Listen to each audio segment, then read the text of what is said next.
noches, doctores. Qué gusto poder estar aquí nuevamente con ustedes. Así es que hoy no voy a dar anuncios, más que voy a presentar hoy justamente a mis invitados especiales y para eso le quiero dar la bienvenida a la doctora Dirsha, que viene justamente representando al Colegio de Zacatecas, y al doctor Jesús, que también viene representando al Colegio de Aguascalientes. Muy buenas noches. ¿Cómo están, doctores? ¿Qué tal? Buenas noches, Elías. Hola, Dicha. Hola, buenas noches. Tenemos al doctor Juan Zárate con el webinar del día de hoy, Parásitos de interés en rumiantes. Doctor Zárate, bienvenido. ¿Cómo se encuentra el día de hoy? Muy bien, muchas gracias. Un saludo para todos. Saludos a los compañeros. Ramón, un fuerte abrazo. Doctora Dircia, doctor Jesús. Bueno, y al infalible de Elías. A prueba de todo. Sí, la verdad, doctor, solamente nosotros nos entendemos. No, pero la verdad es que es un gusto de verdad poderlo tener aquí. Pues ya los doctores, la verdad es que lo ubican, es increíble la manera en cómo maneja el tema, así es que, pues, si están de acuerdo, doctores, vamos a iniciar justamente con esta charla el día de hoy. Sí, pues muchas gracias. Gracias por la invitación y bueno, para mí es un placer estar el día de hoy aquí con ustedes, en el marco de la celebración del Día del Médico Veterinario, que fue hace 2 días. Pero bueno, qué bueno que podemos celebrarlo y yo creo que no hay mejor manera de celebrarlo que compartiendo algo de información entre nosotros. Muy bien, bueno, atendiendo la invitación que me realizó la doctora Dircia Santiago Franco del Colegio de Zacatecas, pues el día de hoy les quiero hablar de conceptos muy generales de parasitología en bovinos y posteriormente, bueno, enfatizar en algunos temas muy particulares de parásitos que resultan de interés en esta especie animal. Bueno, antes de abordar la temática, pues tenemos que tener muy claro que para que una enfermedad, cualquiera de ellas, y no son la excepción las enfermedades parasitarias, se presenten en una población animal o en un animal, tienen que coincidir 3 elementos importantísimos que integran lo que se le conoce con como el trébol de la muerte o la triada epidemiológica, que serían el agente etiológico, el animal susceptible y el medio ambiente idóneo para que se presente el agente etiológico y el hospedante susceptible. Si alguno de estos 3 elementos no está presente, pues entonces no se va a presentar, no, valga la redundancia, no se va a presentar la enfermedad. Cuando coinciden es que se da entonces la enfermedad. Entonces, tiene que haber estos 3 factores importantes y la enfermedad se va a hacer presente. Yo le agregué 2 elementos más que a mi criterio pues son sumamente importantes, que es el diagnóstico. Hacer un diagnóstico oportuno es valioso, sobre todo en el área de parasitología, porque de repente resulta que nosotros a la hora de decidir utilizar un fármaco, pues pensamos que cualquier fármaco funciona para cualquier parásito y no es así. Hay fármacos específicos para cada tipo de parásito. Partiendo del diagnóstico, nosotros entonces vamos a poder hacer un tratamiento adecuado. Si no, como luego dicen, vamos a estar dando palos de ciego. Muy bien, entonces, con respecto al parásito, hay que considerar varios factores, entre ellos la patogenicidad, el estado evolutivo del parásito, el tipo de parásito, que es muy importante y va relacionado con esto que les decía de un adecuado diagnóstico, la cantidad de parásitos y la localización de estos parásitos. Muy bien, la patogenicidad. Bueno, ¿qué es importante de aquí? Bueno, pues como ustedes saben, la patogenicidad es la capacidad que poseen los organismos para producir daño, producir enfermedad. Y bueno, pues esta patogenicidad va a depender de muchas cosas. En el caso particular de los parásitos, depende de cosas tales como, por ejemplo, el tamaño del parásito.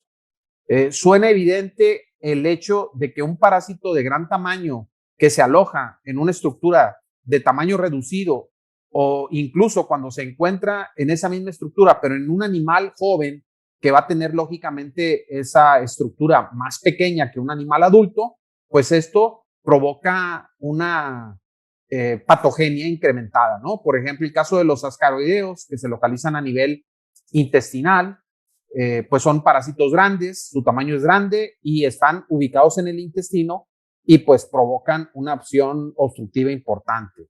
Por ejemplo, otras condiciones que van a, de cierta manera, delimitar o definir la patogenia, pues son las estructuras accesorias que tienen los parásitos. Los parásitos tienen espinas, tienen ganchos, tienen dientes. Todas estas estructuras les confieren un mayor o menor grado de patogenicidad. Nosotros, como médicos, pues normalmente lo que nosotros observamos son los signos clínicos. A partir del signo clínico, nosotros tenemos que intuir qué patogenia está ocurriendo en el animal que me está haciendo que se presente ese signo clínico, y posteriormente, y lo más difícil, es ligar ese signo clínico a una patogenia. Bueno, y enseguida esa patogenia ligarla a una etiología. Ese es el meollo del asunto. Entonces, iríamos de atrás para adelante, ver un signo clínico, tratar de ese signo clínico relacionarlo con una lesión y luego esa lesión achacársela a alguien, ¿no? Aquí, por ejemplo, en las imágenes vemos un signo clínico que es diarrea con sangre, ¿verdad? Una diarrea sanguinolenta en un animal. Bueno, pues ahí habría que pensar qué etiologías van a provocar lesiones importantes en el intestino de un ternero y bueno, después ver de esas lesiones características qué etiología puede estar relacionada. En este caso, la coccidiosis sería el caso. Hay una destrucción importante del epitelio intestinal que provoca hemorragias y entonces la manifestación clínica pues sería una diarrea con sangre y entonces para confirmar nuestro diagnóstico pues tendríamos que realizar un examen coproparasitoscópico y encontrar la forma de dispersión del parásito, que en este caso serían los oquistes, que tienen características muy particulares que nos permitirán entonces establecer el diagnóstico y confirmar nuestro diagnóstico presuntivo.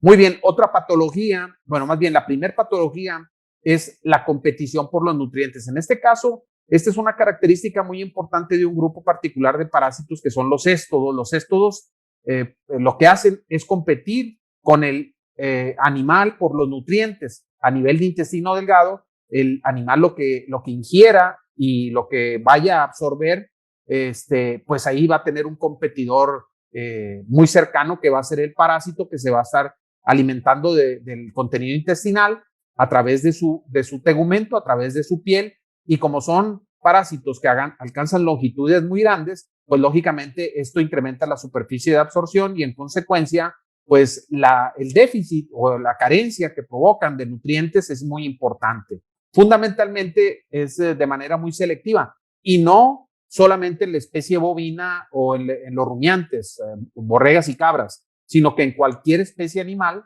esta sustracción selectiva de, entre otras cosas, vitaminas del complejo B, pues es muy importante y se relaciona muy estrechamente con la signología clínica. Esto no es exclusivo de las tenias, también los ascaroideos, que son gusanos, como ya les decía, bastante grandes, que se localizan en el intestino delgado, compiten por los nutrientes y provocan un cuadro pues no tan enfocado hacia una carencia de vitaminas como el caso de los éstodos, pero sí una carencia nutricional muy importante que se manifiesta como raquitismo en los animales. En este caso, la competición por los nutrientes, explicado de otra manera muy sencilla, es que de lo que come el animal, el 50% lo va a aprovechar el animal y el otro 50% lo va a aprovechar el parásito. Otro mecanismo de patogenia es ya no ingerir los nutrientes que ingiere el animal, sino que una vez que el animal ha ingerido esos nutrientes y los ha transformado en tejido, ahora el parásito se alimenta de esos tejidos. Digamos que esta patología, esta patogenia es más grave, porque la anterior, se compensa dándole una mejor dieta, una mejor comida al animal, pero esta no. Esta porque el animal lo que provoca es un daño directo sobre los tejidos. Y ese daño directo sobre los tejidos puede ser a partir de específicamente ingerir sangre o ingerir otro tipo de tejidos. Si consume sangre, entonces se les llama hematófagos y hay por autonomacia ciertos parásitos hematófagos muy importantes y en el caso particular de los rumiantes, el que tiene esa característica, yo le diría que sería el Drácula de los parásitos de rumiantes, es Haemonchus, ¿verdad? Haemonchus, la especie de Placei y la especie de Contortus. Aquí hay una característica importante. Placei fundamentalmente afecta a bovinos y Contortus afecta fundamentalmente a ovinos, ovicaprinos, pero recientemente se ha visto que puede existir una transmisión cruzada, es decir, Contortus afectar a bovinos y Placei afectar a ovicaprinos. Pero la más importante sería la transmisión de Contortus hacia las vacas. Otra patogenia es la destrucción de los componentes o acción traumática. Esta destrucción de componentes puede ser a nivel del tejido como tal, o sea, el parásito en su migración perfora el parénquima de los órganos y los destruye, o bien la destrucción puede ser a nivel celular, como en el caso de Babesia que penetra en el eritrocito, crece, se multiplica en el eritrocito y finalmente lo revienta. Entonces la destrucción puede ser a nivel de células o puede ser a nivel de tejidos. Dramática la destrucción de tejidos en el caso de fasciole hepática. Otro efecto es el efecto tóxico. Ese es muy característico. Los parásitos liberan sustancias tóxicas que, bueno, pues que resultan perjudiciales para los animales. En los parásitos adultos, las fases larvarias, en fin, hay producción de sustancias tóxicas. Por otro lado, más bien ligado al tamaño, ¿verdad? Y a las estructuras accesorias como los ganchos, las espinas, el efecto mecánico es importante. En este caso puede ser un efecto mecánico obstructivo, aquí repito, pues agravado cuando la estructura es pequeña o que es un animal muy joven y que el parásito es muy grande, como el caso de los ascaroideos o de los céstodos.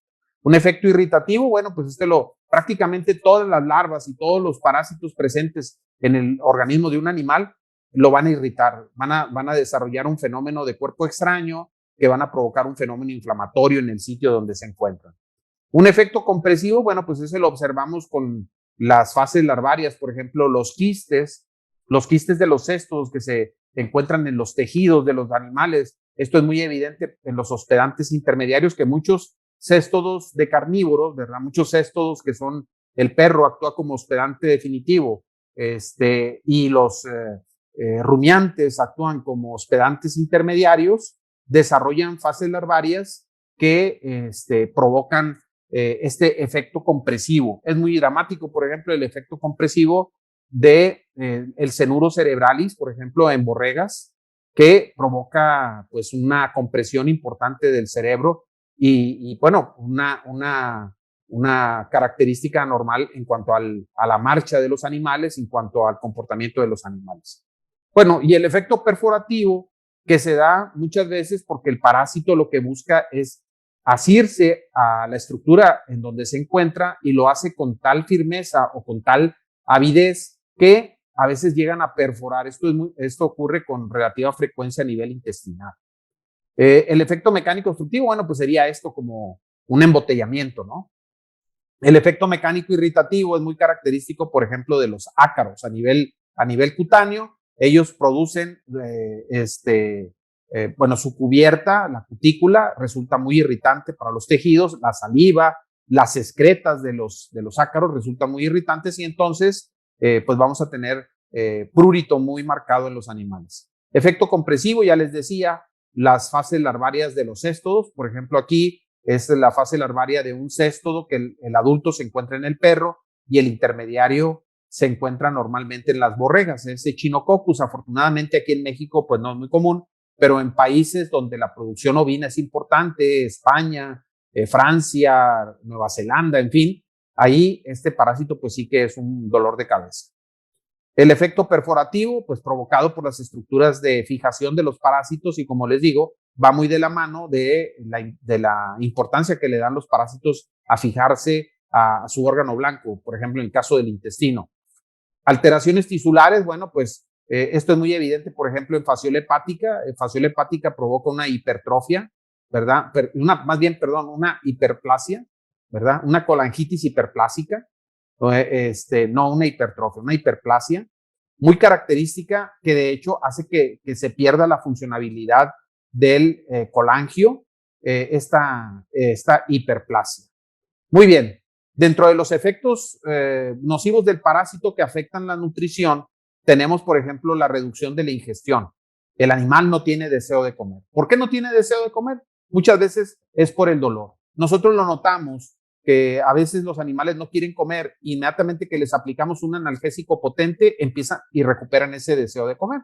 Entonces, los parásitos, por producto del dolor, hacen que se libere una sustancia que se le llama colicistocina, que ya llega a los centros reguladores del cerebro que regulan el deseo de comer y automáticamente el animal no quiere comer. Otra alteración es una alteración de la digestión. El animal sí quiere comer, pero no puede digerir lo que come. Esto lo observamos, por ejemplo, muchos parásitos tienen la tendencia a enquistarse. Y cuando su órgano blanco es el estómago y se enquistan en el estómago, producen una anormalidad o una falla en cuanto a la producción de ácido clorhídrico. Y ustedes saben que el ácido clorhídrico es muy importante para la activación o la transformación del pepsinógeno a pepsina. Cuando no hay esa transformación de pepsinógeno a pepsina, no se puede degradar adecuadamente las proteínas. Entonces, esa carencia de ácido clorhídrico provocado en primera instancia por unas larvas enquistadas en el estómago que producen un efecto inflamatorio y entonces va a haber una reducción de la producción de ácido clorhídrico, va a traer como consecuencia una inadecuada digestión. Y finalmente, la absorción. O sea, el animal sí tiene deseo de comer, el animal sí puede digerir los alimentos, pero no los puede absorber. Ese ejemplo es, por ejemplo, las coccidias. Las coccidias que destruyen las vellosidades intestinales, el animal come, el animal digiere, pero el animal no puede absorber porque no tiene con qué absorber. El parásito ha barrido totalmente con las vellosidades. Muy bien. Con respecto al estado evolutivo, rápidamente les voy a mencionar que tan malo el pinto como el colorado. O sea, en el caso de los parásitos es tan malo el adulto como la larva. Y aquí tenemos un ejemplo de dos parásitos que pertenecen a la misma familia, pertenecen al mismo grupo, tienen el ciclo biológico muy similar, difieren en un aspecto muy sutil, pero que la patogenia es diferente. Por ejemplo, el caso de Haemoncus, que aprovecho para decirles que Haemoncus es el nematodo gastrointestinal más importante en muchas partes del mundo y bueno, pues aquí en México no es la excepción. Es el nematodo más importante.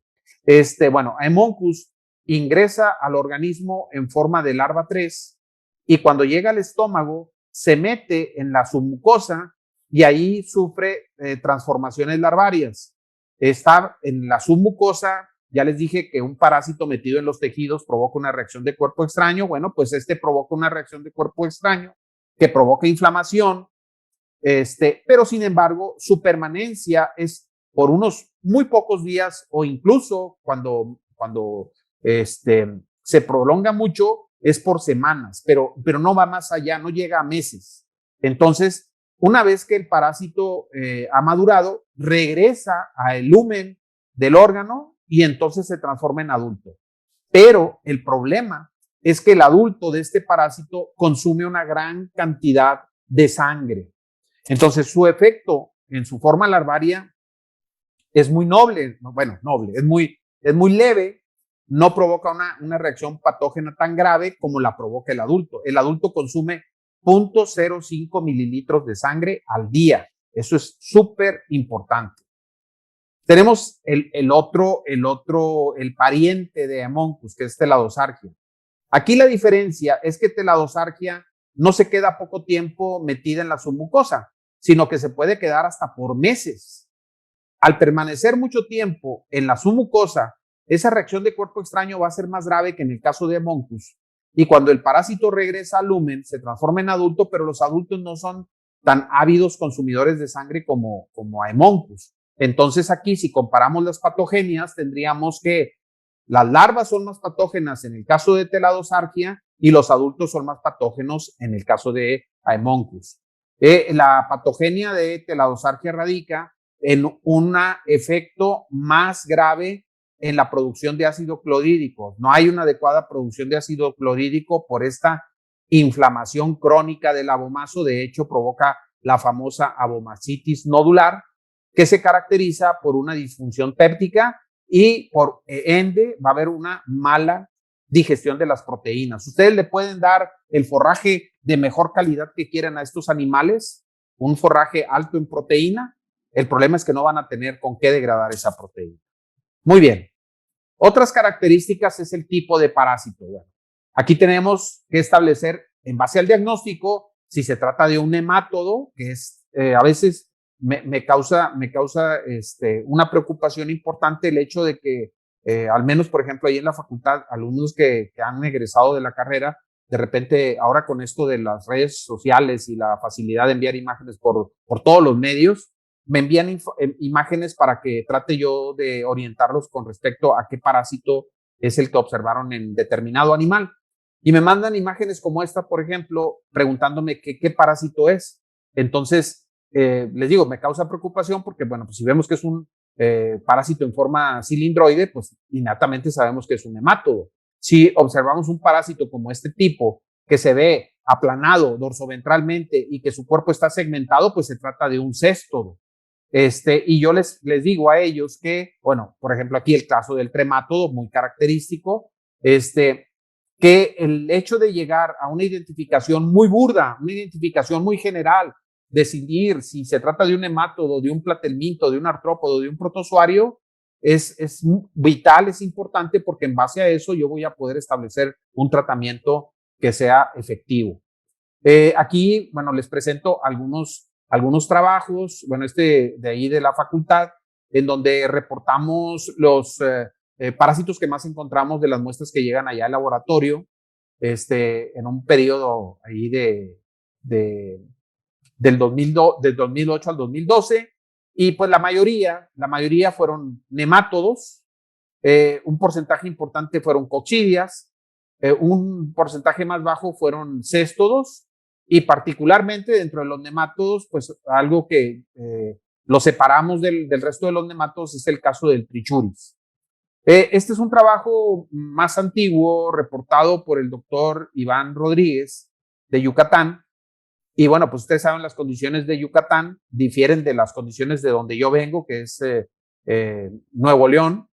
El clima es más seco, entonces, pues eso determinado momento explica que en el caso de Yucatán, el parásito más común fue coccidias, porque pues ustedes saben, está ligada a la presencia de coccidias a la alta humedad, ¿no? A los procesos de humedad y bueno, y también calor, en el caso de los nemátodos, pues también fue un número importante, y bueno, todos los cestos siempre fueron en cantidades inferiores al del resto de los parásitos. Muy bien, esto nada más para reafirmar qué tipos de parásitos son los más comunes. Entonces tenemos que los nemátodos serían los más comunes. Luego, la cantidad. Esto pues no tiene mucha explicación. No es lo mismo una parasitosis causada por 100 ejemplares o que a una parasitosis causada por 1000 ejemplares, ¿no? Eso es evidente. Finalmente, la localización, y nosotros tenemos aquí que la localización de los parásitos en el animal pues va a ser muy variada. Sí que tenemos pues una localización preponderante, que es la del tracto gastrointestinal. Entonces, el diagnóstico a través de COPRO pues nos soluciona, pues digamos que el 70% de las parasitosis, porque digamos que el grueso de los parásitos se encuentran en el tracto digestivo de los animales.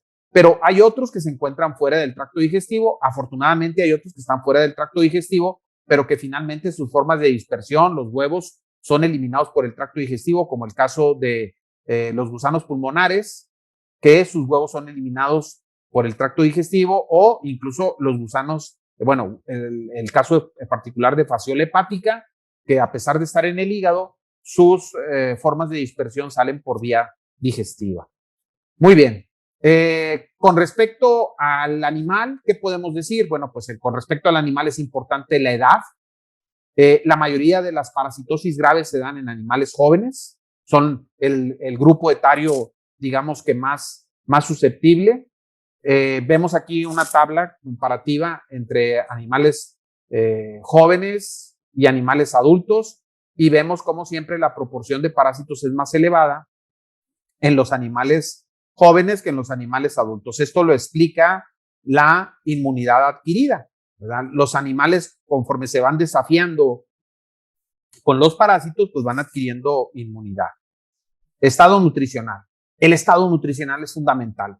Nosotros, si tenemos animales malnutridos y luego de repente se infectan por parásitos, pues lógicamente las consecuencias van a ser muy graves.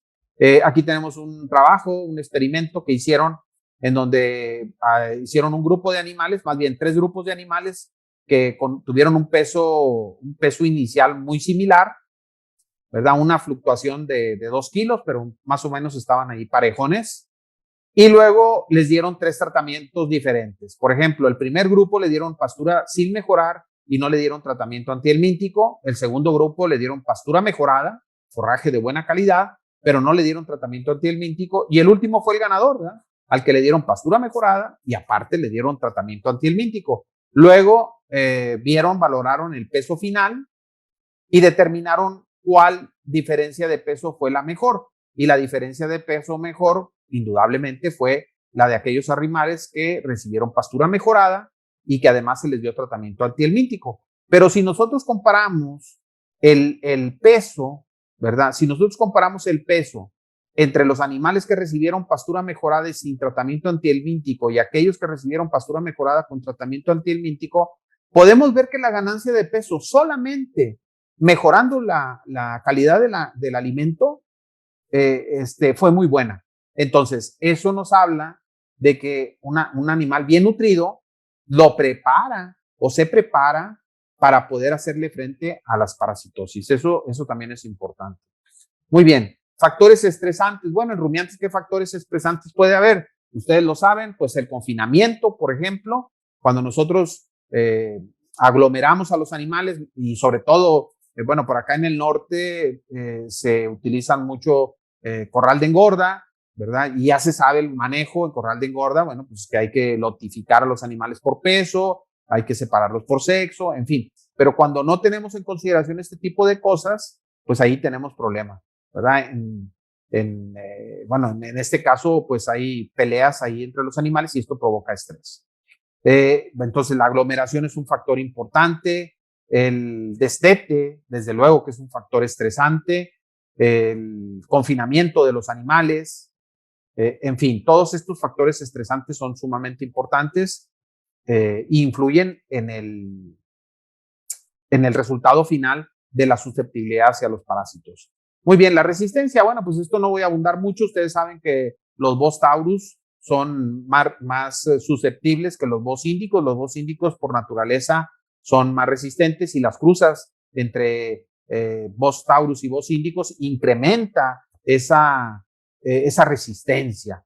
Por ejemplo, aquí una comparativa entre Angus y una cruza de este europeo con un cebuino, en la raza Brangus, vemos cómo en cuanto a la producción de huevos, que es una forma de medir la intensidad de las parasitosis, nosotros determinamos la intensidad de la parasitosis midiendo la cantidad de huevos que expulsa un animal infectado. Vemos cómo dramáticamente es diferente la cantidad de huevos producidos por el Bos taurus que por esta cruza de Bos taurus y Bos índicos. Entonces, este vigor híbrido que se aporta haciendo esta cruza nos ayuda a mejorar la resistencia hacia los parásitos. Muy bien. Esto fue por parte del animal, así rápidamente. De parte del medio ambiente, hablando un poco acerca del medio ambiente, pues vamos a ver que en caso de animales confinados, pues las características del corral, ¿verdad? Se recomienda que los corrales tengan en promedio 10 metros cuadrados por animal, pero cuando no se cumplen esas características, pues vamos a tener problemas. Por ejemplo, la imagen aquí de la derecha es de un brote que tuvimos pues bastante importante de coccidiosis en estos becerros, y precisamente pues fue por el aglomeramiento, ¿no? Las sombras, hay discrepancias, en fin, en algunos lugares muy húmedos donde se colocan sombreaderos, pues este sombreadero genera un ambiente de humedad, en fin, pero en términos generales es bueno colocar sombras, dejar un espacio. Por ejemplo, he visto unos lugares en donde colocan sombra, pero dejan unas láminas transparentes, ¿verdad? Unas láminas que permiten el paso de los rayos solares para secar el suelo del corral, y eso ayuda bastante, la aireación, el secado rápido del suelo, la limpieza. Las sombras deben de tener una altura promedio de 4 metros y un ancho de 8 metros. Más o menos es lo recomendable. Ok, los comederos son importantes, ¿verdad? Comederos de 30 a 40 centímetros, y más o menos que esté destinado 1 metro por cada animal que vamos a introducir. Los bebederos también es importante, la limpieza de los bebederos, que no tiren agua, estar revisando el agua. Podemos nosotros decir, no, los animales están tomando agua. Sí, pero asómate y ve el bebedero a ver si está limpio. Hay que tener mucho cuidado con esto. Muy bien. Con respecto a estas características del medio ambiente, también pues es importante el manejo, ¿verdad? El manejo de los animales que le damos es fundamental. Tenemos que considerar, por ejemplo, a un aspecto importante es la presencia de, pues, digamos que son aliados naturales, ¿no? Como los escarabajos, estos escarabajos coprófagos. La población de escarabajos coprófagos en el terreno nos ayuda al control de los parásitos.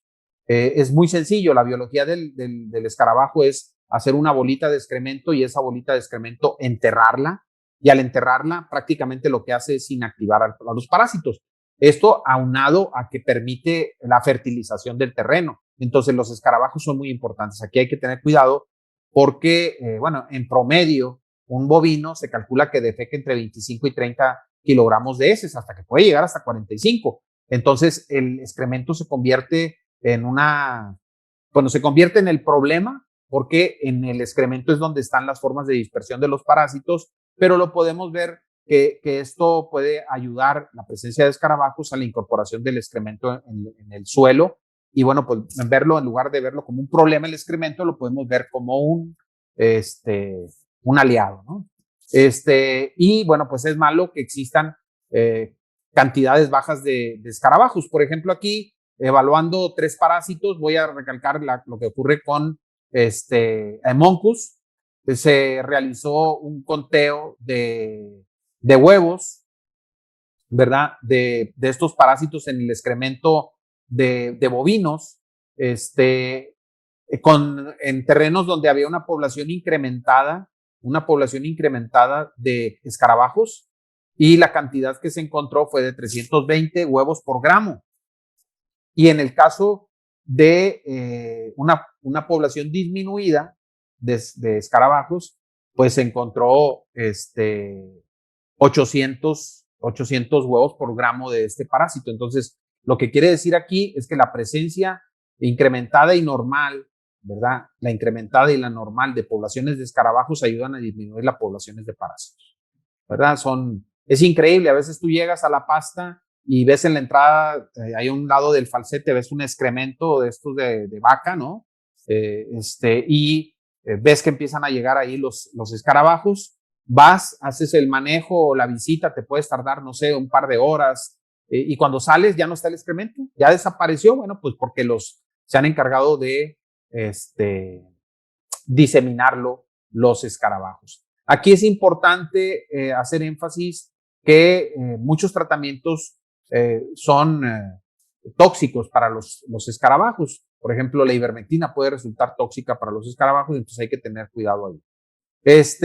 El pastoreo también es una práctica de manejo importante. El medio ambiente al que se encuentran expuestos los parásitos, que es el potrero, pues nosotros podemos manipularlo, podemos manejarlo de cierta manera para disminuir el riesgo de las parasitosis. Ustedes ya saben que, por ejemplo, un potrero sobrepastoreado, bueno, pues el pasto va a estar más o menos del tamaño de una palma.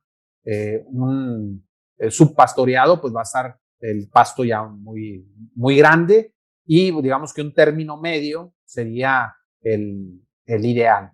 En el caso particular de las cargas elevadas, pues van a tener un efecto muy importante sobre la cantidad de parásitos en el agostadero y sobre la infección y reinfección de los animales. Entonces hay que cuidar que las cargas animales en el terreno sean adecuadas, porque si no, se va a provocar una mayor predisposición a las parasitosis. Por ejemplo, se calcula que un bovino de un Bos taurus defeca alrededor de 10 a 15 veces al día y que más o menos lo que defeca son entre 20 y 30 kilogramos de excremento, pudiendo llegar a producir 400 kilogramos, perdón, 45 kilogramos de excremento.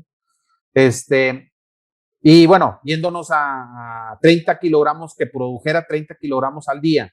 Tenemos que un solo animal va a producir 30 kilogramos al día, lo que representan 30,000 gramos, ¿verdad? 30,000 gramos de heces. Y si nosotros tenemos un animal que está eliminando 50 huevos por gramo de materia fecal, si hacemos esa multiplicación, 50 huevos por gramo por 300 gramos de heces, vamos a tener que un solo animal esté eliminando 1,5 millones de huevos a la pasta. Y esto es una cantidad o sea, un nivel de infección bajo. 50 huevos por gramo de materia fecal es un porcentaje muy bajo, es una cantidad muy baja. No porcentaje, es una cantidad muy baja. Entonces hay que tener cuidado con la carga animal. Esta gráfica me gusta mucho porque compara varios manejos, que es rotación y no rotación de la pradera, y otro parámetro que es la carga animal. Por ejemplo, en la línea azul vemos el manejo que corresponde a que no hay rotación de pradera y una carga animal alta. Entonces, vemos que la gráfica aquí es esta línea de color azul es la más alta y lo que está midiendo es el nivel de pepsinógeno sérico, a través de las semanas de pastoreo, ¿verdad? A las 12 semanas de pastoreo vamos a tener que estos animales que están sometidos a una carga alta en un terreno y que no se les hace rotación, van a tener niveles de pepsinógeno muy altos. Hay que recordar que el pepsinógeno sérico es un indicador indirecto de parasitosis. Recuerdan que les decía que cuando los parásitos se meten en el abomazo, provocan una inflamación y provocan una mala producción de ácido clorhídrico, y al no haber ácido clorhídrico, el pepsinógeno no se transforma en pepsina. De manera normal, el pepsinógeno se transforma en pepsina y entonces tú ya no encuentras pepsinógeno sérico. Pero al no estarse transformando, se empieza a acumular, se pasa al suero y lo detectas en suero. Pero fíjense qué pasa con un grupo de animales que los tenemos sometidos a una carga baja y rotación. Vemos cómo los niveles séricos pues prácticamente son indetectables, ¿no? Son niveles muy bajos. Esto nos habla o nos va a reforzar la idea que ustedes ya saben de que el manejo es importante. El manejo que nosotros le damos al potrero es sin lugar a dudas muy importante. Muy bien. Dentro de los factores ambientales, bueno, pues la humedad, la aireación, en fin, todos los factores relacionados con el medio ambiente son importantes para que se produzcan las parasitosis, tanto para que se presenten como para que no estén presentes. Bueno, muy bien. Una vez que ya analizamos estos 3 elementos importantes y que se presenten, pues entonces aquí ya pasamos a las enfermedades. Las enfermedades, ya dijimos, los efectos detrimentales que provocan los parásitos sobre el animal, pues lógicamente van a estar directamente relacionados con menor crecimiento, mala conversión alimenticia, baja fertilidad, vulnerabilidad a las infecciones, bueno, los gastos producto del tratamiento, la repetición de calores, en fin, todo eso va a tener pues un impacto importante sobre los parámetros productivos.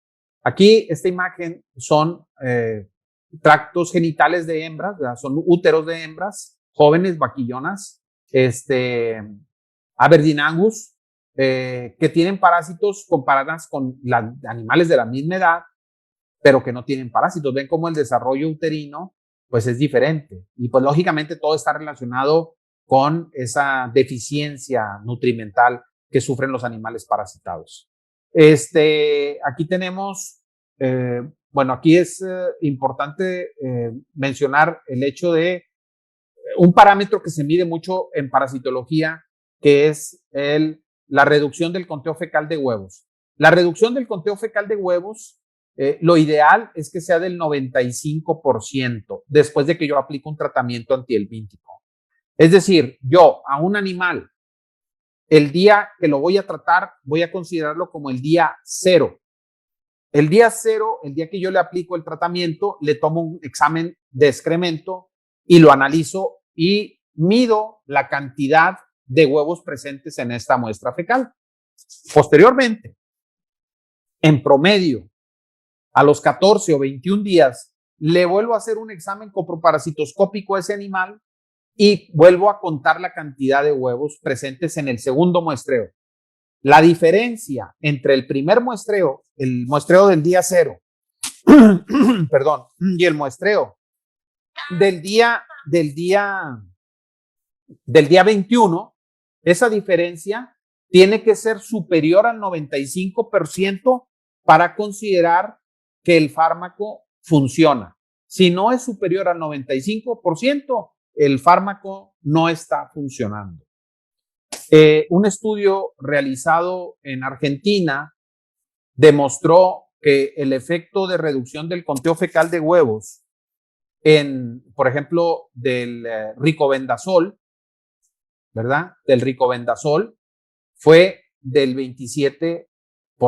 O sea, no se acerca para nada al 95%. La ivermectina del 93%. Y de levamisol el 0%. Bueno, pues es un estudio que hicieron ellos, ¿no? Nosotros lo que hemos observado aquí es que, por ejemplo, se puede hacer una combinación efectiva entre el ricobendazol y la ivermectina. La combinación de ivermectina y ricobendazol funciona muy bien y el uso de levamisol también funciona muy bien. El levamisol es un producto que por muchos años se utilizó, pero que tenía el inconveniente de que en los animales provocaba intoxicaciones. Yo creo que muchos, y sobre todo los de la vieja escuela, recordamos que cuando aplicábamos levamisol, empezaban por ahí borregas, cabras, vacas, empezaban a tambalearse, ¿no? Se les pasaba, o bueno, si lo querías prevenir, aplicabas atropina, en fin. Pero era muy dramático para el cliente, para el dueño de los animales ver esto, entonces se dejó de usar. Y qué bueno que se dejó de usar, porque tan fue así que se dejó de usar y se metieron otros fármacos al mercado que reemplazaron al levamisol, pero lo bueno fue que se dejó de usar y entonces los parásitos recuperaron susceptibilidad hacia ese fármaco. Entonces, es una muy buena opción. Y el estudio para medir la resistencia, pues se puede probar los fármacos que ustedes quieran evaluar, levamisoles, benzimidazoles o ivermectinas, lactonas macrocíclicas, y un grupo control, y se destinan alrededor de 10 animales por grupo. Se hace un muestreo al día 0, el día que se desparasite, y se hace un muestreo al día 14 o al día 21 para que entonces comparemos el conteo inicial con el conteo final, y si la diferencia no es igual o superior al 95%, el medicamento no está funcionando. Muy bien. Bueno, hay un fenómeno también que se llama periodo de reaparición de huevos. Es decir, desde el momento que yo desparasito al animal, ¿al cuánto tiempo el fármaco provoca, más bien, el efecto del fármaco dura en el animal y provoca que no estén apareciendo huevos en el excremento? Pero después de un tiempo, cuando ya pierde la eficacia el producto, pues van a empezar a aparecer nuevamente huevos en el excremento. Lógicamente, el periodo de reaparición de huevos, entre más largo sea, es mejor. Por ejemplo, las tetrahidropidimirinas tienen un periodo de reaparición de huevos de 4 a 6 semanas. Los benzimidazoles de 8 semanas y las lactonas macrocíclicas entre 8 y 12 semanas. Puede haber en el mercado productos que tengan vehículos diferentes, en fin, que incrementen este periodo de reaparición de huevos, pero siempre lo que iremos a buscar es aquellos productos que nos den un periodo de reaparición de huevos más prolongado. Bueno, esa es la fórmula para hacer la reducción del conteo fecal de huevos. Bueno, y se hace con la técnica de McMaster. La técnica de McMaster es la que nos permite realizar el recuento de huevos. Muy bien, aquí muy rápido. Son diferentes estudios en diferentes años. No se los voy a mencionar en detalle, pero créanme lo que les digo. que en base a todos estos trabajos, el nemátodo gastrointestinal más importante en México es Haemonchus, ¿verdad? Haemonchus fue el parásito más común. Bueno, lo que nosotros observamos en el copro de los animales, pues son los huevos, y los huevos tienen características muy importantes que nos permiten identificarlos y diferenciarlos del resto de los parásitos. Los huevos de los nemátodos generalmente son ovoides y con una mórula o blástula en su interior. El ciclo biológico de los nemátodos gastrointestinales de rumiantes es muy sencillito. Los adultos viven en el tracto gastrointestinal, eliminan huevos, estos huevos dan lugar a larvas en el medio ambiente, atraviesan por larva 1, larva 2, larva 3, la larva 3 es la fase infectante que va a trepar al pasto y que va a ser ingerida por el animal.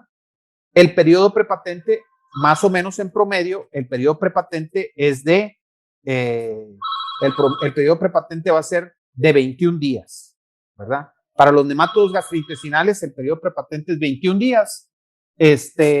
Puede ser que tengamos periodos prepatentes en otros grupos parasitarios un poquito más prolongados, pero en promedio, digamos que la regla general es que tengan un periodo de reaparición de huevos de 21 días. Esto es importante porque ese es, digamos que el periodo ciego. Un animal se infecta el día de hoy y hasta que empiecen a aparecer huevos en el examen coprológico va a ser después de 21 días. Y otra cosa que es importante, hay parásitos que pueden matar a los animales durante el periodo prepatente. Es decir, yo puedo hacer un copro, no encontrar nada y estarse muriendo los animales. Eso es importante con respecto a los periodos prepatentes. Bueno, el caso de Haemonchus es el famoso gusano en forma de palo de barbero. Es muy característico porque el intestino está rodeando al tracto, el tracto genital, ¿verdad? Es de color blanquecino y está rodeando al intestino, que es de color rojo, entonces da la apariencia de un caramelo.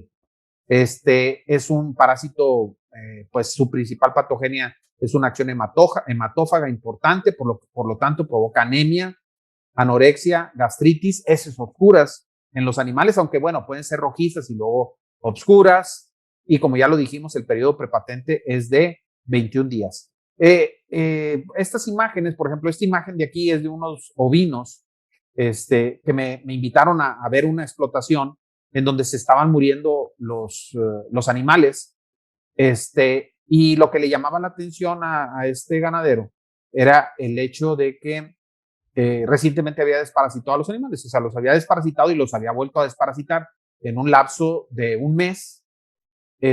Había usado ivermectina y él le achacaba el problema a todo lo demás. Él decía que posiblemente lo que tuvieran era una intoxicación, deficiencias nutricionales, en fin.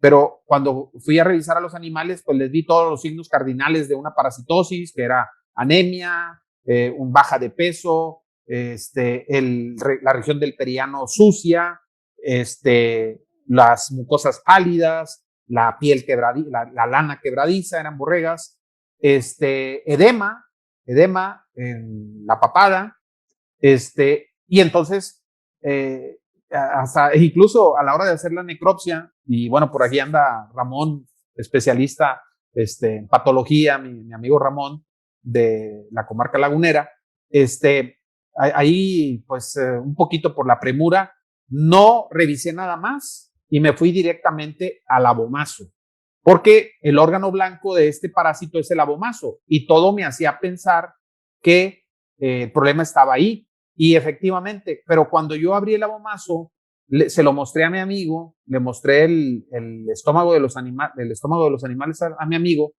y no veía nada, o sea, se veía así como se ve aquí. Entonces yo agarré un poquito de parásitos y los puse sobre el rumen y entonces ya los vio, incluso después le entró tanto la curiosidad que se los puso en la mano y los vio. Y una vez que uno ve los parásitos en el abomazo de los animales, créanme lo que ya no se te olvida.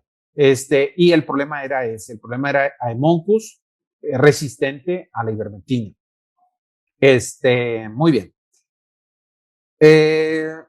Bueno, lo voy a pasar rápidamente. Ya había dicho que consumen 0.05 de sangre al día. Es muy importante el efecto el efecto hematófago del parásito. Y aquí vemos la forma de palo de peluquería, la forma de palo de barbero. Estos son los parásitos de ese caso que les platico de mi amigo, ¿no? Las borregas tenían edema en las partes bajas del cuerpo. Fácilmente distinguimos el edema, al tocarlo es frío, y bueno, al incidir el tejido subcutáneo se ve así, animales totalmente flacos, y al examinarlos en el laboratorio, pues repletos de huevos y repletos de parásitos. Otro método importante y muy práctico es el método de Famacha, el cual consiste en determinar el grado de palidez de la mucosa. Se ubica en diferentes grados, va del grado 1 al grado 5. El grado 1 es una mucosa, una conjuntiva normal, roja. El grado 2 es una conjuntiva pues un poco más pálida, pero todavía dentro de lo normal. Y del grado 3 al grado 5 son mucosas totalmente pálidas. Ya la del grado 5, la mucosa prácticamente está pálida. Si pudieran ver aquí, verían que incluso trae una calaverita. ¿Qué te está diciendo? Si tú a este animal no lo desparasitas o le haces algo, se te va a morir. En el grado 4, pues un signo de admiración, desparasítalo. En el 3 es interrogación, ¿verdad? ¿Lo quieres desparasitar? Y en el 1 y el 2, pues es animales que están, digamos, normales. Hay que tener presente siempre, y esto aplica para la mayoría de las especies con respecto a los nematodos gastrointestinales. Siempre entre el 10 y el 15% de los animales en un hato, y cuando yo me refiero a un hato, estoy hablando de animales que conviven en el mismo terreno, animales que comen lo mismo. Vamos a tener entre 10 y 15% de los animales que, bueno, por un lado, van a ser libres de parásitos. No van a tener parásitos, pero no van a tener signos de la enfermedad. Van a estar tolerando la infección. Y también otro dato es que del 10 al 15% de los animales en un hato son los que van a estar eliminando la gran mayoría de los parásitos. El diagnóstico de la enfermedad, bueno, pues es los signos clínicos, anemia. Ahora, si en la región en donde yo estoy, que les aseguro en cualquier región de donde estén, Haemonchus está presente, y si ya están ocurriendo fenómenos de resistencia, pues siempre hay que tenerlo en nuestro radar de diagnóstico. Cuando un animal presenta anemia y un edema, pues hay que tener siempre presente que pudiera ser Haemonchus. Los tratamientos pues son variados. Por ejemplo, aquí les hablaba yo de la combinación, por ejemplo, en este caso de ivermectina con levamisol. La combinación de ivermectina con levamisol pues produce un efecto importante de disminución, ¿verdad? Al día 56 de la cantidad de huevos. Les recuerdo que es la forma en que medimos la intensidad de la parasitosis. O sea, la combinación ivermectina y levamisol puede ayudar a disminuir la cantidad. También la combinación ivermectina y ricobendazol. Las dosis, bueno, pues estas ya las conocen. Aquí tenemos otro trabajo en donde vemos la combinación de ricobendazol con levamisol. Se administra ricobendazol. Los animales tienen conteos altísimos de 560 huevos por gramo de materia fecal. Se aplica el tratamiento, el ricobendazol y levamisol. ¿Qué ocurre al día 21? Pues ya no hay huevos. O sea, funcionó. ¿Qué pasó aquí con el caso del control? Que es esta línea que tiene puntos amarillos. ¿Y qué pasó con la ivermectina? La ivermectina casi se comporta igual que el levamisol. En este caso, hago la aclaración, en este caso particular. Muy bien. Oesophagostomum es otro. Se le conoce como gusano nodular porque produce nodulaciones que se pueden asemejar, aunque sí están diferentes a las causadas por la paratuberculosis. La paratuberculosis es una enfermedad bacteriana y, bueno, Oesophagostomum es un parásito, provoca una importante reacción de cuerpo extraño con la formación de los nódulos que les digo que son característicos, que los llaman como en forma de tallador de ropa. Aquí vemos unas nodulaciones por Oesophagostomum. El signo pues va a ser diarrea, abaniqueo constante de la cola, ¿verdad? Es un signo, entra uno en explotación y ve que los animales están moviendo muy, muy alegremente la cola, pues seguramente tienen restos de materia fecal que es anormal en el periano y eso atrae a las moscas y les provoca esto. Va a haber nódulos en la mucosa intestinal, nodulaciones que son evidentes por la serosa y por la mucosa, y los adultos pues no son relativamente pequeños, si no pones atención no los ves, y bueno, el tratamiento es el mismo que contra el parásito anterior. Y ojo, no hay que confundirlo con paratuberculosis, que además es una enfermedad muy común. Bunustomum es un ancilostoma, es el ancilostoma de los rumiantes. Aquí la importancia es que este parásito penetra a través de vía percutánea, o sea, puede penetrar a través de la piel. El tratamiento es parecido a los dos anteriores. El huevo es muy característico, es un huevo blastomerado con una pared muy delgada y ovalado. Trichuris, otro. Este es muy característico. El huevo de trichuris, una vez que uno lo ve, ya no lo olvida. El parásito también, una vez que uno lo ve, ya no lo olvida. Tiene forma de látigo, lo vamos a encontrar en el ciego. El periodo prepatente es de 2 meses. Puede provocar hemorragias fatales, pero yo me ha tocado verlo asociado a prolapso rectal, fundamentalmente en borregas y cabras, porque este parásito produce un efecto irritativo muy importante a nivel del tubo digestivo, particularmente a nivel del colon y recto. Provoca un efecto de cuerpo extraño, pero que afecta las terminaciones nerviosas y entonces se pierde el tono del músculo intestinal y entonces al haber un aumento del peristaltismo, se conjuga el aumento del peristaltismo y esta pérdida del tono provoca prolapso rectal. En borregas recuerden también que es común ver prolapso rectal cuando se corta la cola, cuando se les hace el corte de cola, se puede lastimar ahí las terminaciones nerviosas y puede ocurrir que animales al cortarles la cola se produzca este prolapso rectal. Es importante sobre todo en animales jóvenes y les decía que las larvas y los adultos causan una reacción de cuerpo extraño en las alteraciones de las terminaciones nerviosas del intestino grueso, que se traduce en una disminución del tono muscular que aunado al aumento del peristaltismo desemboca en prolapso rectal, como vemos aquí. El tratamiento, pues podemos usar espironolmectina y hidroamectina, que son productos que pueden llegar incluso a fases larvarias enquistadas. Y más o menos, pues esto sería la secuencia de eventos que ocurre para que se dé el prolapso rectal. Hay que recordar que este parásito pues tiene forma de látigo. Muy bien. Estábamos con esofagostomum, bunustomum, trichuris. Bueno, moniesia. Ese es el céstodo más común. Hay otro, Tisanosoma actinoides, nomás que es más raro. El muy común es moniesia. Aquí es importante mencionar que el huevo es muy característico, tiene forma de pera, tiene un embrión en su interior y el embrión tiene ganchos. Esta es una característica muy particular que nos permite identificarlo.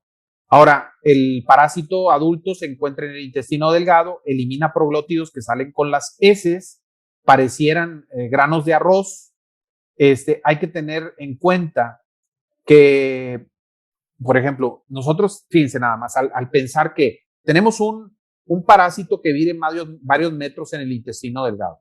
Ese parásito que mide varios metros en el intestino delgado tiene pues bastantes proglótidos y cada proglótido, ¿verdad? Cada proglótido va a tener alrededor de 12,000 huevos. Entonces, si suelta, no sé, 40, 50 proglótidos, pues uno esperaría encontrar en el excremento de los animales una gran cantidad de huevos. Pero no, lo que pasa es que los huevos del parásito salen adentro del proglótido. Y una vez que el proglótido está afuera de los animales, es que se rompe y libera los huevos. Por eso, cuando nosotros hacemos un copro, aunque el animal tenga el parásito, a veces es difícil encontrar el huevo y por ende hacer el diagnóstico. Y hay otro fenómeno interesante. Muchas veces no coincide la salida de los proglótidos con las deyecciones del animal. Veíamos que un animal defecaba entre 10 y 15 veces al día. Bueno, puede ser que la salida de proglótidos no sea al mismo tiempo que la hora en la que defeca el animal, y esto aún más hace difícil encontrar huevos en las heces. Características de la infección. Bueno, el parásito adulto tiene un efecto de competitivo por los nutrientes, entonces va a haber una mala digestión, va a haber un apetito irregular, va a haber adelgazamiento. Muchas veces nosotros observamos que los animales van a buscar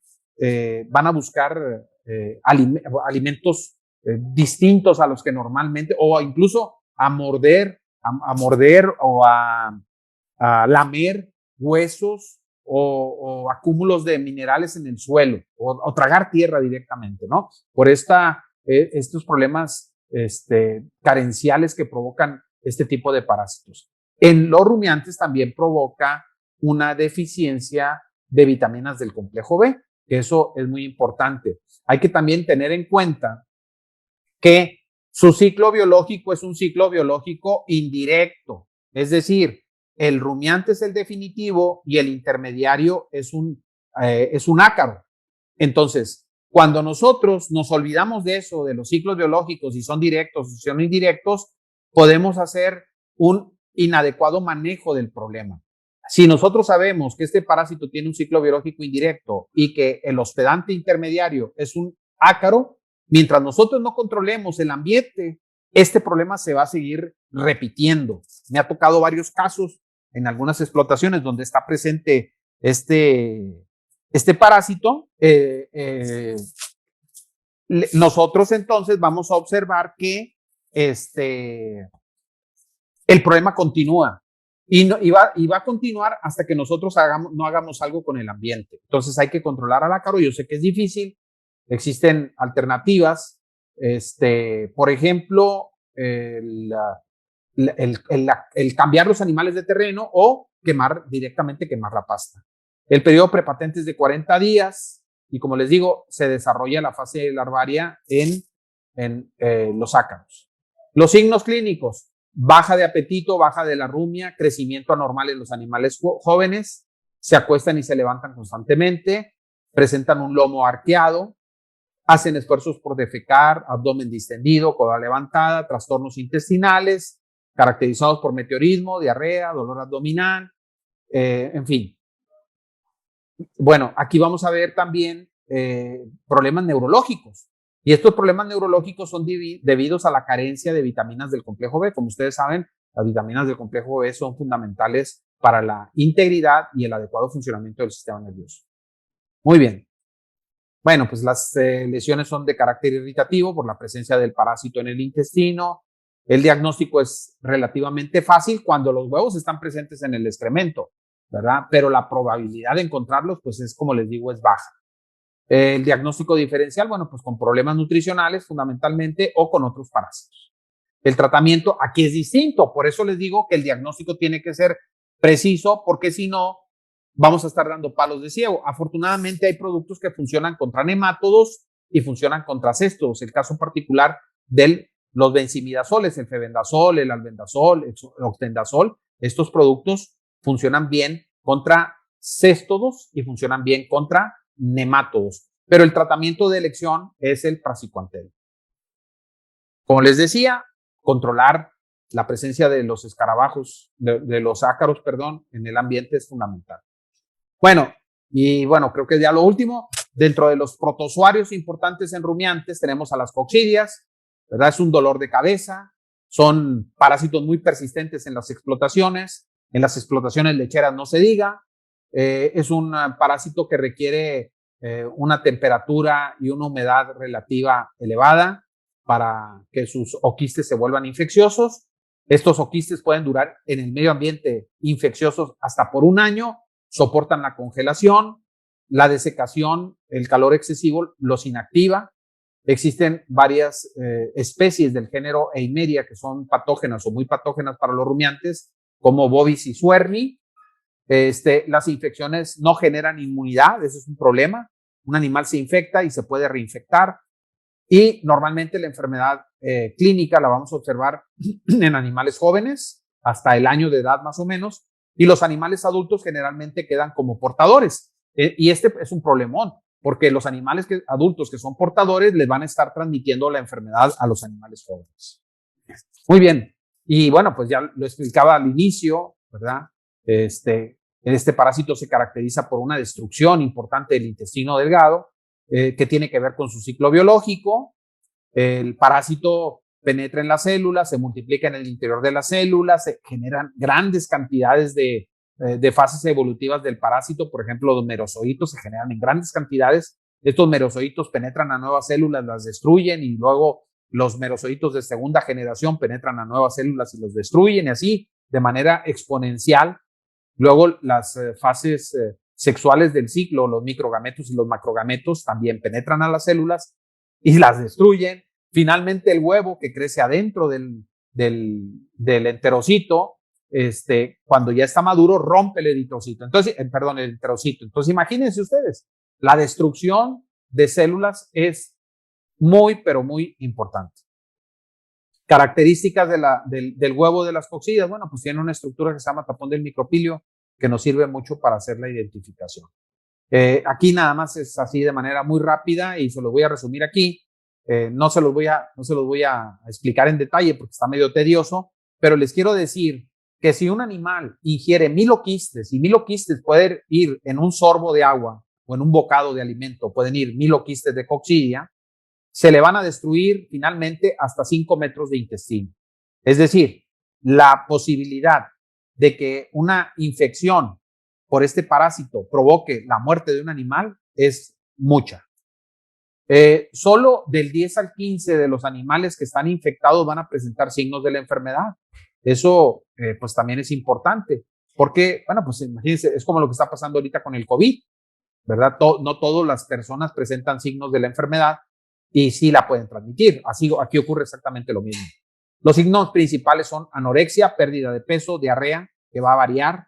Normalmente las coccidias patógenas son las que tienen una distribución vertical muy amplia, o sea que destruyen la mucosa, destruyen la muscular, destruyen la mucosa, la submucosa y llegan hasta la muscular. Cuando llegan hasta la muscular, producen diarrea con sangre. Vamos a observar en los animales tenesmo, dolor abdominal, puede haber prolapso rectal por aumento del peristaltismo, pero sin lugar a duda, lo que va a matar a los animales es la deshidratación. Este es el caso clínico de estos becerros que les decía que estaban aglomerados y que además en condiciones de mucha humedad en el corral.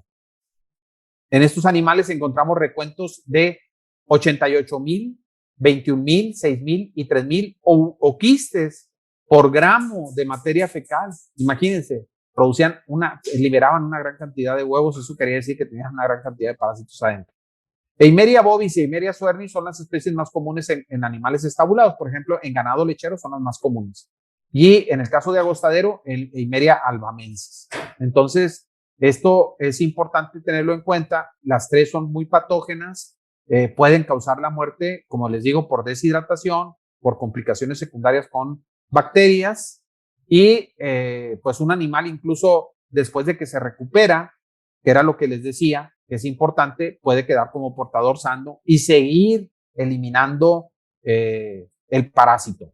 Aquí, en cuanto al ciclo biológico, la complejidad del ciclo biológico es que si ustedes se fijan, se generan muchos estadios de desarrollo.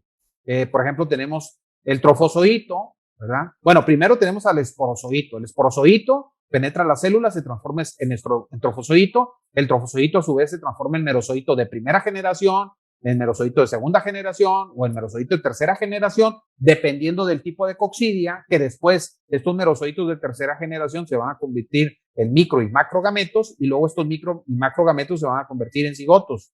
Bueno, por todos estos estadios que atraviesa el parásito, complica el tratamiento porque no todos los fármacos, no todos los productos afectan a todos los estadios evolutivos del parásito.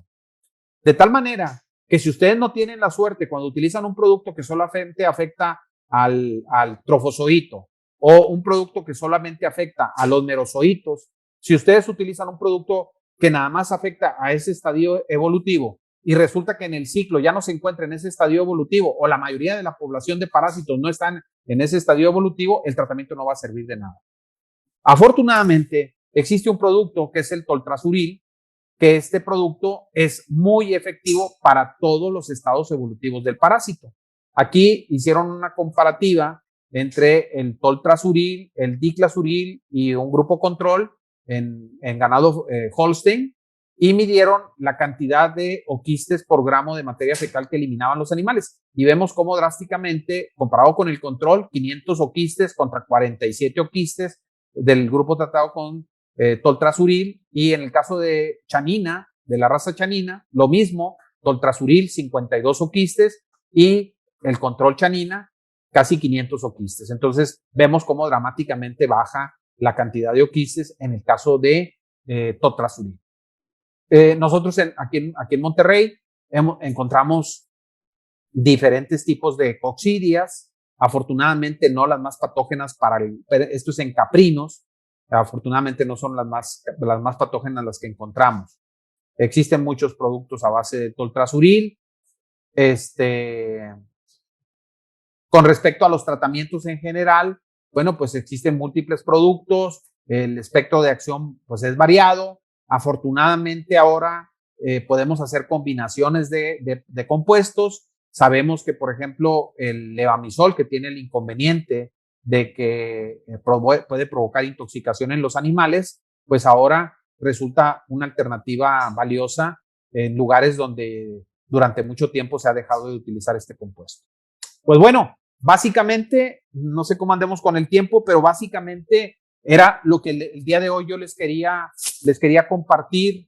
Espero no haber ido muy rápido. Estaba un poco estresado ahí con la cuestión del tiempo, pero bueno, pues espero que les haya resultado de interés lo que el día de hoy les expuse. Muchas gracias.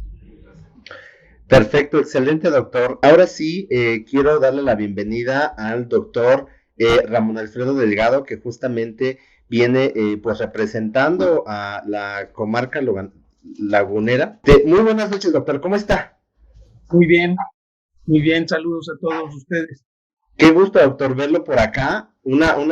Ahí tuvimos problemas técnicos, pero mire, nada que no se pueda solucionar y listo, ya estamos súper contentos. Ahorita, justamente antes de pasar a preguntas y respuestas, porque vamos a pasar a ese rubro, pues quiero que ahora sí me comente qué va a pasar la siguiente semana, qué cosa importante nos viene a decir el día de hoy.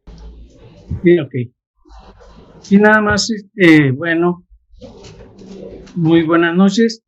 Estamos organizando para la semana que entra el primer Congreso Veterinario Regional del Norte de México.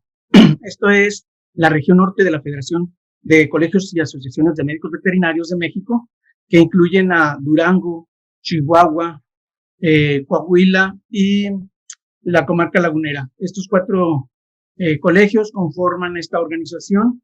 Aquí está el póster del 25 al 27. El 24 vamos a tener un precongreso. Vamos a tener conferencias magistrales. Aquí tenemos la de la importancia de la evaluación del bienestar animal, otro tema de bienestar animal.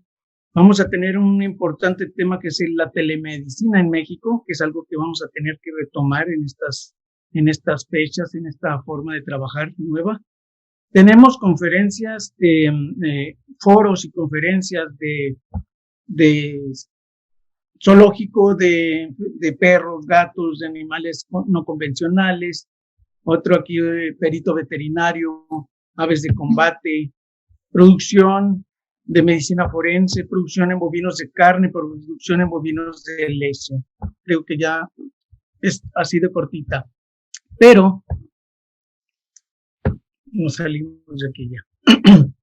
Aquí lo importante es, tenemos toda esta ya para una semana. Los invitamos a que se registren. El registro aparece en la federación. Ahí viene, y también la doctora Dirsha les va a compartir un documento en donde se pueden inscribir fácilmente. 3 minutos ya están registrados. Los invitamos a este congreso y muchas gracias por darme este tiempecito. Excelente presentación. No, al contrario, doctor Alfredo Delgado, muchísimas gracias por compartirnos. Y algo importante que destacar, que justamente estoy compartiendo en este momento mi pantalla y lo están viendo ustedes, es que justamente tenemos que entrar a la página de la Federación mbz.org, súper sencillo y es bien fácil de poderlo encontrar. Aquí van a poder encontrar Congreso Veterinario Regional del Norte de México y ya nada más le tenemos que dar inscripción al Congreso y listo. Como dice el doctor, 3 minutitos. Pero lo interesante de todo esto, que es lo que me encantó, es que es un evento completamente gratuito. Entonces, hizo bien la federación junto con los colegios de la zona de comarca lagunera, hacer este tipo de eventos en donde pues todos podemos beneficiar. Hay temas de grandes especies, de pequeñas, de bienestar. Entonces, pues aprovechemos esto, es gratuito. Entonces, ya quisiera yo que en el área de marketing también hubiera muchos congresos gratuitos, pero allá no, allá sí nos cobran todo. Entonces, aprovechemos de verdad que tienen bien dentro del gremio veterinario el poder justamente hacer este tipo de eventos gratuitos. Y también me complace comentarles que nosotros como Pets Pharma, Laboratorios Quirón y Vets Pharma, pues somos patrocinadores también de este evento, así es que pues los invitamos de verdad a que puedan disfrutar de toda esta parte magisterial que tuvieron bien en hacerlo. Muchísimas gracias, doctor Alfredo Delgado, por estar el día de hoy con nosotros. Muchas gracias, doctor Elías. Jesús, con saludarlo. Gracias, doctor. Orozco y Zabaleta y Zárate. Gracias, doctora Dirsha. Muchas gracias. Gracias al doctor Ramón. Gracias, doctor Ramón. Saludos. Perfecto, excelente, muy bien. Pues a mí me encanta tenerlos todos a cuadro, no se me vayan de ahí, pero vamos a pasar a la parte de preguntas y respuestas, que es la parte medular de todo esto, que ya tenemos varias preguntas y justamente nos está diciendo Alejandra Robles, ¿cuál es la mejor técnica para tratar un prolapso rectal a causa de parásitos? Bueno, ahí hay muchas condiciones a considerar. Depende del tiempo, ¿verdad? El tiempo en el que tú lo detectes. Definitivamente, desde el punto de vista parasitológico, bueno, pues darle tratamiento específico contra, en este caso particularmente contra Trichuris, pero luego ya tendrías que abordarlo incluso hasta posiblemente quirúrgicamente, ¿no? Lo que la gente en el campo hace muchas veces es aplicar frío, ¿verdad? Aplicar hielo, regresarlo a su posición, y bueno, pues ahí, como te digo, va a depender en gran medida del tiempo que tenga el prolapso, que el animal esté prolapsado. Va a depender también si es un bovino, si es una cabra, si es una borrega, y definitivamente puede ser tan complicado que incluso tengamos que mandar al sacrificio al animal. Perfecto, excelente, muy bien. Y nos dice Manuel Gerardo, ¿qué tipo de desparasitante es más recomendable o cuál afecta menos a los escarabajos y tiene menos efecto residual y afección a especies acuáticas? Ok, pues mira, ahí sí que es un tema interesante. Se han probado diferentes tratamientos. Bueno, lo que pasa es que en el caso particular, en aras de buscar una eficacia contra un amplio espectro de agentes patógenos, surgió, por ejemplo, las lactonas macrocíclicas, y en el caso particular de las lactonas macrocíclicas se vio que tenían un efecto sobre nemátodos y tenían un efecto sobre insectos, pero se vio desde un punto de vista, digamos, como una ventaja para poder combatir insectos plaga, pero luego pues se ha observado que tiene efecto también contra insectos benéficos, particularmente en el caso de los escarabajos. Entonces, la recomendación es, por ejemplo, moxidectina o utilizar otros fármacos que no tengan el espectro de afectar a insectos. Hace un momento, y alguien por ahí en el chat, en las preguntas, hacía la aclaración que qué opinión me merecía algún medicamento, utilizar algún fármaco en lugar de ivermectina. Lo que pasa es que la ivermectina, cuando surgió, la verdad que tuvo un boom y la verdad que una eficacia tremenda, pero se empezó a utilizar, pues digamos que de manera incluso a veces incontrolada, muchas veces por recomendaciones entre los propios ganaderos se iban pasando ahí el tip y bueno, lo empezaron a utilizar durante muchos años en una región de manera constante, de tal manera que fueron desarrollando resistencia a los parásitos. En la actualidad, y no es un fenómeno que ocurre solamente aquí en México, sí es un efecto extendido a nivel mundial, la resistencia de los nematodos gastrointestinales a la ivermectina. Es un fenómeno que se observa frecuentemente. Te digo, a mí me ha tocado casos que acudo a alguna explotación y encuentras que pues existen incluso animales que están muriendo y que curiosamente han sido tratados con ivermectina. Bueno, pues una alternativa es, como yo lo mencionaba, el uso del levamisol. El levamisol es una sal que es muy eficaz, sobre todo cuando se ha dejado de utilizar en esa región. Aquí no queremos satanizar ningún producto ni nada. Lo único es que tenemos que partir de un buen diagnóstico. Si yo, por ejemplo, volviendo a lo que les mencionaba en la plática, voy a desparasitar a los animales. Ese día aplico el producto, el día 0. Tomo una muestra de excremento, la mando a analizar y determino la cantidad de huevos por gramo de materia fecal y a los 21 días o a los 14, 21 días repito el muestreo y encuentro que hubo una reducción del 95%, lo que estoy utilizando me está funcionando. O sea, es un producto adecuado. Cuando esa reducción no es superior al 95%, el producto ya está generando resistencia en los parásitos y debo de cambiar. A veces la gente cambia de nombre comercial, pero no cambia de sal. Entonces lo importante es cambiar de compuesto químico y les digo, una alternativa que yo personalmente he visto y he probado es el levamisol. Hace un tiempo, un estudiante de la facultad que es de Jalisco, platicando con él, estaba en el laboratorio y me decía que ellos en su rancho, en Jalisco, utilizaban ivermectina porque el abuelito le recomendó al papá y el papá, bueno, al abuelito alguien se lo recomendó y al papá lo seguía usando y cuando él llegó con la onda de cambiar de compuestos químicos y de hacer rotación de productos, en fin, el papá no quiso porque decía que pues estaba el antecedente que funcionaba bien.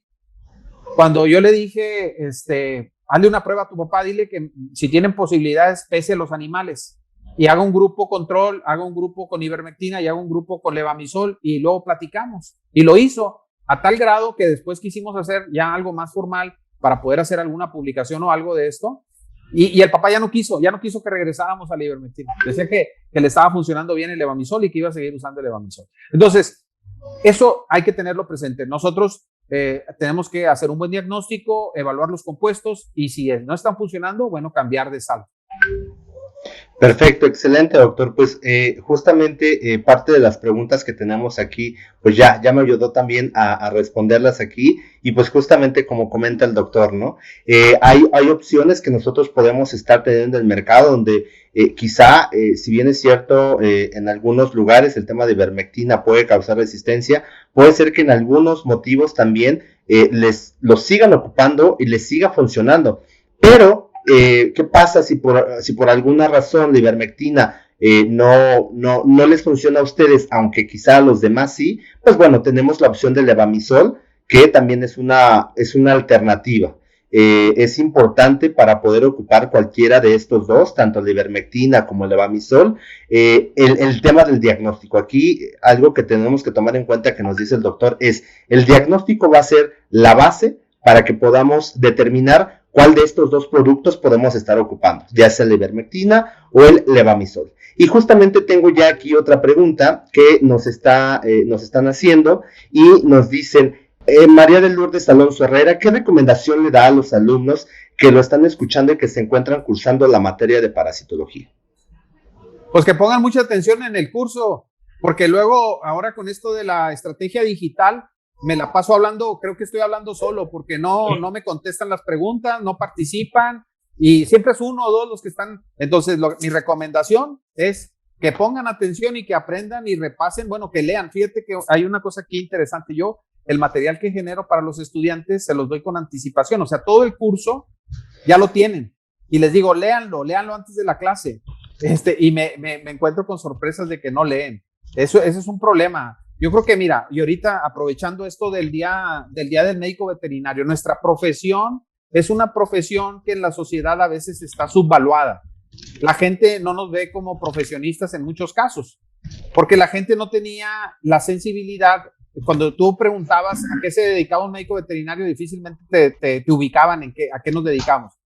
Ahora con esto de la pandemia, la gente está volteando al médico veterinario porque somos una pieza fundamental en la salud humana. Entonces, el médico veterinario es tan o más respetable la profesión que cualquier otra. No quiero yo decir mejor que ninguna, pero sí quiero decir que somos tan respetables como las demás. Y lo que sí, la imagen que la sociedad tiene de nosotros depende de nosotros mismos. Y en el caso particular, ahorita que decían de los alumnos, pues los alumnos de veterinaria tienen que aplicarse, leer y ser ejemplo, que cuando los comparen con otras profesiones digan, ah, caray, los veterinarios son cajeta. Perfecto, excelente. Pues la verdad es que sí, porque justamente a mí me tocó platicar con el doctor Labat el día de ayer que tuvimos por ahí un curso privado. Y sí, justamente me estaba diciendo que lamentablemente no les están yendo bien con el tema de los resultados a la hora de evaluar a los alumnos. Entonces, pues no se confíen. Sí es muy cómodo tomar las clases desde casa, pero pues aprovechemos realmente este tipo de herramientas y si tenemos un tiempo, un espacio más como para poderlo estudiar o compartir como este conocimiento o incluso este tipo de webinars, este tipo de eventos, pues nos ayudan como a reforzar también el tema de la información que podemos llegar a tener justamente para poder mejorar pues en el día a día. Muy bien, Díaz Marisa dice, buenas noches, 2 preguntas. ¿Algunas de estas parasitosis son zoonosis? Cuando hay hallazgos de parásitos, ¿son reportados a qué institución principalmente? Gracias. Bueno, las zoonosis se dan en cualquier especie animal, particularmente de los parásitos que hablamos ahora, pues sí que pueden ser zoonóticos los nematodos gastrointestinales. Por ejemplo, Fasciola hepática, indudablemente que es un parásito zoonótico, hay que tener ahí mucho cuidado. La fase infectante, que es la metacercaria, se encuentra en el pasto y ya ves que es muy común, hablando ahorita de estudiantes, que cuando salen al campo agarran un pedazo de zacate y se lo meten a la boca, ¿verdad? Como todo buen campirano, ¿no? Entonces ahí hay que tener cuidado, ¿verdad? Hay que tener cuidado porque las metacercarias están ahí en el pasto. Igual que eso, pues hay muchas enfermedades zoonóticas. Yo creo que ahorita, precisamente hablando un poco acerca de el papel del médico veterinario, yo creo que esta parte de la zoonosis es un punto medular en donde la sociedad está viendo que el papel que juega el médico veterinario para prevenir la zoonosis es fundamental. Y bueno, pues esto se hace en los reportes, ¿verdad? Desgraciadamente, las enfermedades de reporte obligatorio, por ejemplo, fasciola hepática no está incluida. Son escasas aquellas que están incluidas dentro del reporte obligatorio y nos espantaríamos si viéramos el listado de todas las enfermedades zoonóticas que existen. Entonces, esto se hace ante las instancias oficiales y bueno, pues, como te digo, desgraciadamente no todas son de reporte obligatorio. Perfecto, excelente, doctor. Pues la verdad es que todavía hay muchísimas más preguntas, sin embargo, por temas de tiempo, voy a poder hacer solamente 2 preguntas más. Y nos pregunta Mari Joune, ¿cuántas veces en un año aconseja desparasitar los borregos, en un clima tropical húmedo? Bueno, ahí, bueno, depende de las regiones, ¿verdad? Depende de las regiones y depende también, miren, otra vez, depende de hacer el diagnóstico. Porque yo te puedo decir, vamos a desparasitar 2 veces al año o 3 veces al año, no sé, no se puede dar una receta de cocina porque va a depender de la población sujeta a la desparasitación, si son animales en agostaderos, si son animales que están en intensivo, si son hembras de reemplazo, si son terneros, en fin. Sí, o bueno, ella decía acerca de los ovinos, ¿verdad? Si son animales jóvenes, si son animales adultos, si son vientres, en fin. Eso va a depender. Y va a depender de las condiciones climatológicas en la región en particular. Lo que mucha gente hace es que cuando llegas a un sitio donde tú vas a trabajar, lo primero que haces es hacer diagnósticos a lo largo del año y ver qué parásitos son los que están presentes en tu zona. Esto ya está reportado en algunos, si uno se pone a buscar ya están reportados qué parásitos son más comunes en qué zonas de la República. Hay un trabajo muy interesante de la UNAM que hicieron un registro de los parásitos que se encuentran a nivel nacional, haciendo cartas de climatografía y condiciones características de cada parásito, y entonces ahorita ya puedes encontrar una distribución de los parásitos en el país. Esto te puede ayudar, pero si no tienes eso, lo que puedes hacer es lo que te digo, hacer diagnósticos a lo largo del año y al final te haces una película de tu región en particular, qué parásitos son los prevalentes, y entonces en base a eso, pues ahora sí decides qué tratamientos vas a dar. Pero, a ver, a lo mejor no contestaste la pregunta pues puede ser por lo menos desparasitar en una región de trópico húmedo, por lo menos unas 2 veces al año, ¿verdad? Dos o 3 veces al año. Perfecto, excelente. Y finalmente, Jesús Piscoya Sandoval dice, de los libros de parasitología, ¿cuál nos podría recomendar? Mira, no venía preparado, pero este libro no tiene desperdicio. Este libro es un libro que está en inglés, pero un inglés muy sencillo. Es el manual de referencia en parasitología veterinaria de William Forate. Y vienen todas las especies animales, y lo que habla de cada especie es algo muy concreto. No es un libro como el que nos tocó a nosotros, Alfredo y a mí, del Apache sí, el Apache, que era un librote que batallabas, te asustabas nomás con verlo, y no traía casi nada de dibujitos ni nada, puros esquemas medio raros, circulares todos. Bueno, este libro no tiene desperdicio, tiene una descripción muy breve de la enfermedad, el tratamiento también muy concreto, y tiene lo que tú ves al microscopio cuando haces la coprología, que eso es muy útil. Y maneja perros, gatos, cerdos, aves, caballos, bovinos, ovinos, caprinos, mamíferos salvajes, pues todo. O sea, está muy, muy bien este libro. Perfecto, excelente, muy bien. ¿Nos podrías repetir nada más nuevamente bien los datos de este libro? Porque justamente están empezando a salir varias preguntas de... Sí. Manual de referencia de parasitología veterinaria de William W. y Liam J. Forate, con Foreyt.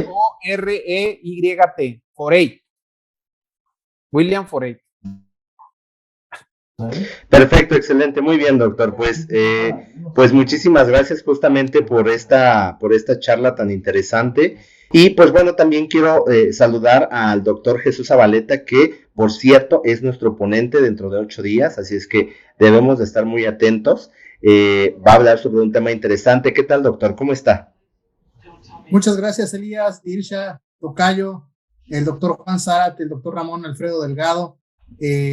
Buenas noches a todos, gracias por la invitación. Y pues la próxima semana, aprovechando el miércoles 25 de agosto, tendremos nuestra plática, que es aplicación práctica de la patología clínica en pequeñas y grandes especies.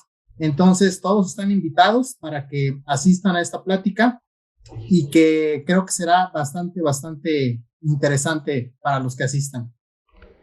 Perfecto, excelente, doctor Zabaleta. Pues ya vamos a estar muy ansiosos de poder escuchar justamente su charla, y pues de que forme parte justamente de este ciclo de conferencias virtuales festejando al médico veterinario, gracias a nuestros colegios de Zacatecas, al Colegio de Aguascalientes, y por supuesto con el apoyo también de la Federación. Muchísimas gracias.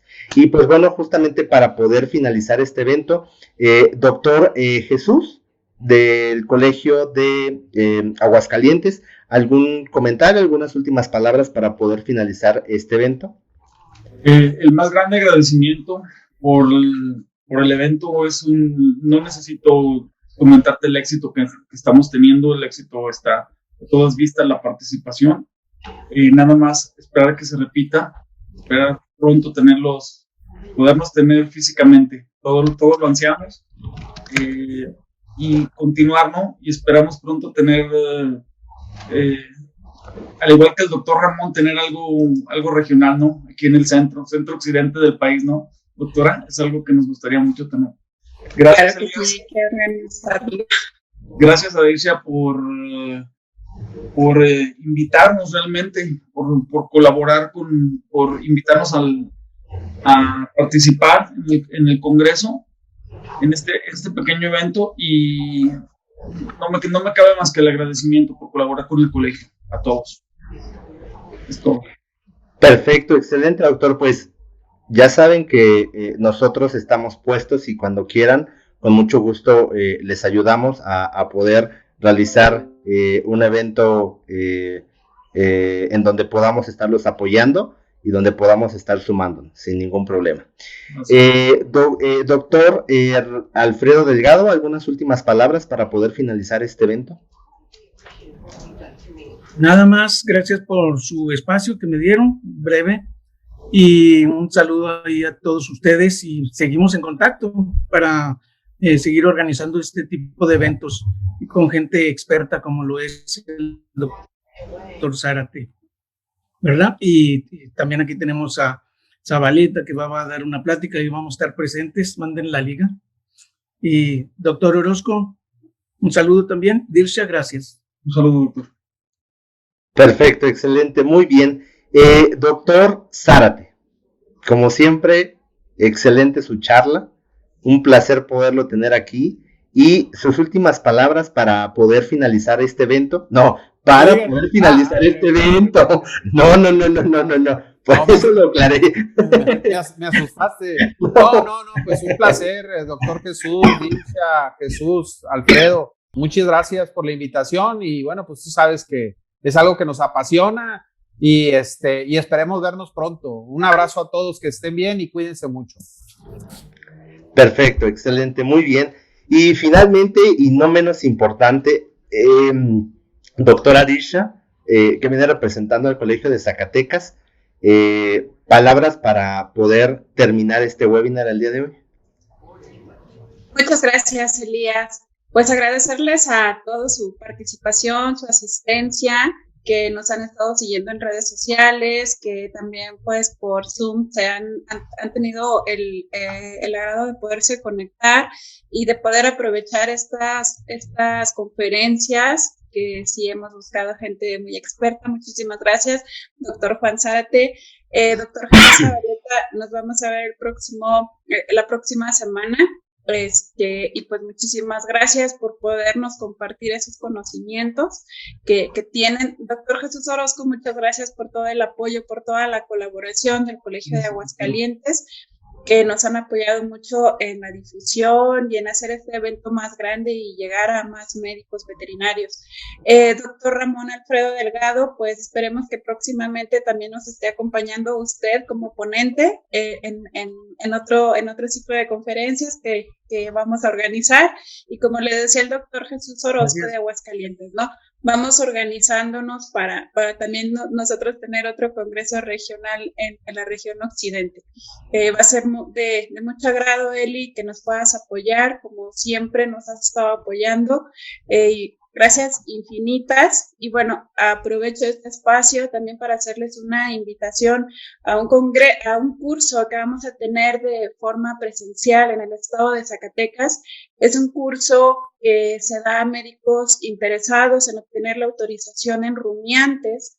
Esta autorización es dada por Senacica, pero sin embargo deben de tomar un curso de capacitación por parte de la federación. Se solicitan estos cursos y bueno, pues lo vamos a llevar a cabo la semana del 7 al 10 de septiembre, es un curso presencial, pero bueno, como quiera hay que hacer su registro ya, también lo hacen en la página de la federación. Cualquier duda que tengan y todo, pues igual nos pueden contactar vía WhatsApp. A mi número de celular está en la página de Facebook, entonces cualquier cosa ahí quedamos a sus órdenes. Y muchísimas gracias, de nuevo gracias a todos los compañeros que se pudieron conectar, a los jóvenes estudiantes, pues echarle ganas. Los consejos que nos da el doctor Jesús Zárate hay que tomarlos todos. Muchas gracias.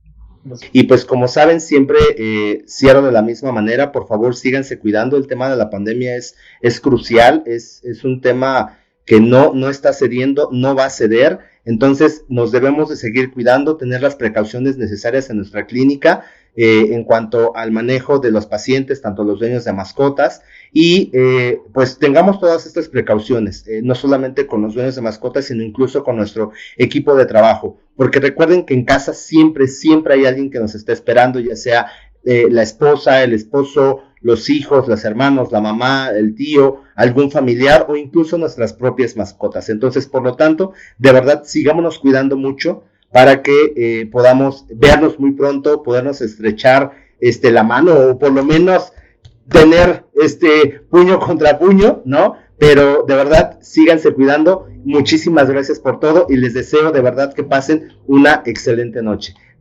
Doctores, que pasen una excelente noche también a todos ustedes. Gracias.